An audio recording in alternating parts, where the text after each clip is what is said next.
Hi, we are back again with yet another video. My name is Party Twice, Mr. Beast Zimbabwe, and we are broadcasting live from our Party Twice studios.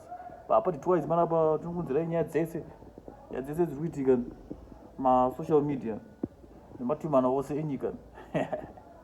Anazindova neimwe nyaya boys yaitika kuti Power Boys. Boys, rimwe response imwe polisi razorova boys. Anazwa video racho riripo boys. Tiwiri nyaya isina humbo wande. This Party Twice. Tuziwe mafungiro enyu muchi mu comment section. Boys, risipora rowa boys rowa boys. Hatisi rowa polisi and ayo. Ngatitedzere mutemo.